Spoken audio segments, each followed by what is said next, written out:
நேயர்கள் அனைவரையும் உங்கள் தாயக காற்று வானொலி சேவையின் வழியாக மும்மத சங்கமம் என்ற நிகழ்வினூடாக இறைவனின் குரலை ஒலிக்கச் செய்வதில் நாங்கள் பெருமகிழ்ச்சி கொள்கிறோம். இன்று நாம் பார்க்க போவது மறுபிறப்பு. இந்த மறுபிறப்பு குறித்து சொல்லக்கூடிய மதங்களில் மிக முக்கியமானது இந்து மதம். இந்து மதம் மறுபிறப்பு கொள்கையில் உறுதியாக நிற்கக்கூடிய மதம். ஆனால் கிறிஸ்தவ இஸ்லாமிய மதங்கள் இந்த மறுபிறப்பு கொள்கையில் நம்பிக்கை இல்லாமல் இருப்பதாகத்தான் அவதானிக்க வேண்டியுள்ளது. ஆனால் வேதங்கள் என்ன சொல்கின்றன, அதை இறைவனின் குரலாக வெளிப்படுத்துவதுதான் இந்த பதிவின் நோக்கம். இந்து மதத்தில் திருவாசகத்தில் மனிதனுடைய பிறப்பின் படிநிலைகளை மிக அழகாக மாணிக்கவாசகர் எடுத்து கூறியிருக்கிறார். என்றால் சிவபெருமான் படித்து சரிபார்த்து கையெழுத்து போட்டதுதான் திருவாசகம். சரியா இருக்குன்னு கையெழுத்து போட்ட அதில் திருவாசகத்தில் வரக்கூடியது மனுஷன் முதல் எடுத்துன்னு எப்படி புல்லாகி பூடாய் புழுவாய் மரமாகி, அப்படி வரிசையா புல்லாகி பூடாய் புழுவாய் மரமாகி பல்மிருகமாகி பறவையாய் பாம்பாகி கல்லாய் மனிதராய் பேயாய் கணங்களாய் வல்ல அசுரராகி முனிவராய் தேவராய். முனிவராய் தேவராகிற நிலைமை தான். தேவர்னா அமரத்துவம். தேவ நிலைமைன்னா என்னது? வேது சாகாத இறப்பற்ற நித்திய சொர்க்கம் என்று வேதங்கள் சொல்லக்கூடிய அந்த நிலையை, தேவ நிலையை அடையணும். இதான் எங்கேருந்து ஆரம்பிக்குது? புல்லில் இருந்து ஆரம்பிக்குது, தேவநிலை வரைக்கும் கொண்டு செல்லுது. இதுதான் இறைவனின் படைப்பின் படிநிலை. இந்த படிநிலையில் தான் முதல் இடத்துல மனிதனை கடவுள் படைக்காரு. அப்படியே ஒவ்வொரு படைப்பாக அவனுடைய பாவத்தின் புண்ணியத்தின் பலனாக ஏறி இறுதியில் தேவநிலையை அடையணும், அந்த அமரத்துவ வாழ்வை அடையணுங்கிறது தான் இந்து மதம் சொல்லக்கூடிய கோட்பாடு. இதைத்தான் மற்ற மதங்களும் சொல்கின்றன. ஆனால் அவர்கள் புரிந்து கொள்ளாத நிலையில் இருக்கிறார்கள்.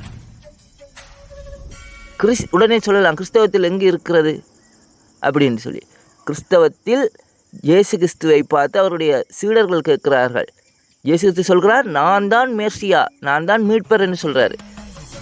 அப்போ சொல்கிறாங்க, வேதத்தில் பழைய தோராங்கிற வேதத்தில் அந்த மீட்பர் வரும்போது எலியாங்கிற தீர்க்கதரிசி வர வேண்டுமே அவருக்கு முன்னென்று இருக்கிறதே. அப்போ எலியா வரலை, நீங்கள் தீர்க்கதரிசின்னு சொல்கிறீங்களே, நீங்கள் மீட்பர்ன்னு சொல்கிறீங்களே, அது எப்படி உண்மைன்னு சொல்லும்போது இயேசு கிறிஸ்து சொல்கிறாரு, யோவானுங்கிற அவருடைய ஞானஸ்தானம் கொடுத்தவரை பற்றி, யோவான் யாருன்னு நினைக்கீங்க? இந்த யோவான் யாருன்னு நினைக்கிங்க? அவர் தான் எலியான்னு சொல்கிறார். எப்படி?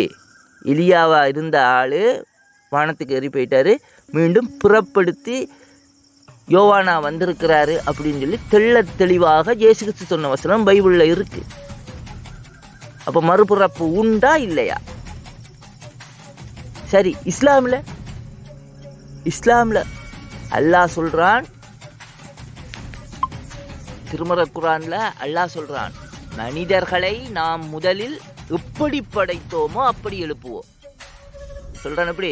மனிதர்களை நான் எழுப்பேன் அப்படி சொல்லலை, மனிதர்களை முதலில் நான் எப்படி படைத்தேனோ அப்படித்தான் எழுப்புவேன் அப்படின்னு சொல்லி திருமறை குர்ஆன்ல சொல்கிறான்.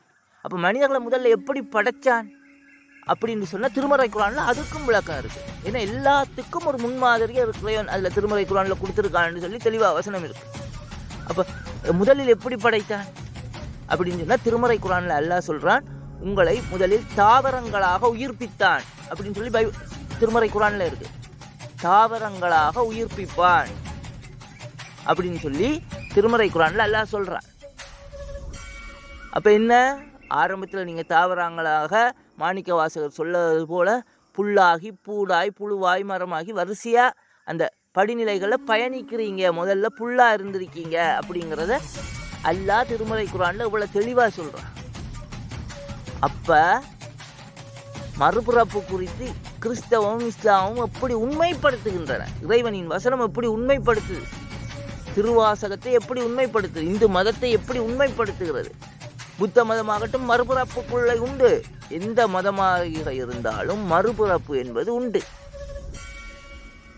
அவனுடைய கிரியையின் தக்கபடி மாறி மாறி பிறப்பாங்க, அவங்களுடைய பாவத்தின் தக்கபடி மாறுவாங்க. ஆனால் இறுதி அழிப்பொன்று இருக்குது.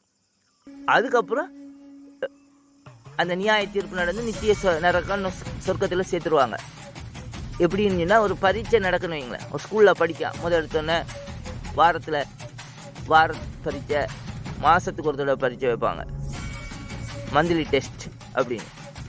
அதே மாதிரி ஒரு பரீட்சை, அப்புறம் காலாண்டு, அது குவார்ட்ரு, அது அரை ஆண்டு, முழு ஆண்டு அப்படின்னு சொல்லி வரிசையான படிநிலை இருக்குல்ல. அதே மாதிரி மனிதன் தன்னுடைய மார்க்குக்கு தக்கபடி அப்படி ஒவ்வொரு எக்ஸாம் எழுதுகிற மாதிரி தான் இந்த மறுபிறப்புகள் மாறி மாறி மாறி பிறந்து கடைசியில் என்னது ஃபைனல் எக்ஸாம், அதுதான் இறுதி ஜட்ஜ்மெண்ட், ஃபைனல் ஜட்ஜ்மெண்ட்னு சொல்லி எல்லா மத வேதங்களும் சொல்லக்கூடியது. அந்த இறுதி நாளை, அந்த இறுதி நாளில் முழுமையான தீர்ப்பு. நீ இதுவரைக்கும் எல்லா படித்த எல்லா செஞ்ச எல்லா விஷயங்களுக்கும் ஒரு தீர்ப்பு, அதைத்தான் மற்ற மதங்கள் சொல்லுது. அதே நேரம் இந்த மறுபிறப்பையும் தெளிவாக சொல்லுது. இந்த உண்மையை நீங்கள் அறிந்து கொள்ள வேண்டும் என்பதற்காகத்தான் இந்த இறைவனின் குரலாக இந்த உண்மையை நாங்கள் வெளிக்கொண்டோம். ஏன்னா இந்து மதத்துக்கும் மற்ற மதங்களுக்கும் மிகப்பெரிய ஒரு பிரச்சனைக்கு காரணமாக, ஒற்றுமைக்கு வழிக்கு தடையாக இருக்கக்கூடியது இந்த மறுபிறப்பு கொள்கைங்கிறது. அந்த மறுபிறப்பை மற்ற மதங்களும் ஏற்றுக்கொள்கின்றன. நீங்கள் அறியாமல் இருக்கிறீர்கள் என்பதை அறிவிப்பதுதான் இந்த பதிவின் நோக்கம். இந்த உயிர்களின் பிறவியின் சுழற்சி மாறி மாறி நடைபெற்று கொண்டே இருக்கின்றன. இறுதியாக ஒரு மிகப்பெரிய ஃபைனல் எக்ஸாம், அதாவது இறுதி தேர்வு ஒன்று இருக்குது. அதுக்காகத்தான் இந்த உலகம் தயார்படுத்தி கொண்டு இருக்கு. ஏன்னா எல்லா பரீட்சைகளும் முடிந்தாகிவிட்டன. இறுதி தேர்வுக்காக நாள் குறிக்கப்பட்டாகிவிட்டது. இறைவனுக்கு மட்டும்தான் அந்த நாள் தெரியும். அதனால் எல்லா மனிதர்களுக்கும் ஒரு எச்சரிக்கையாக இறைவனின் குரலாகத்தான் இதை நாங்கள் பதிவு செய்கிறோம். இதன் மூலம் இறுதி நாளுக்கு நாம் தயாராகி உண்மையின்படியும் சத்தியத்துடனும் வாழ அந்த இறைவன் எல்லோரையும் ஆசீர்வதிக்கின்றோம்.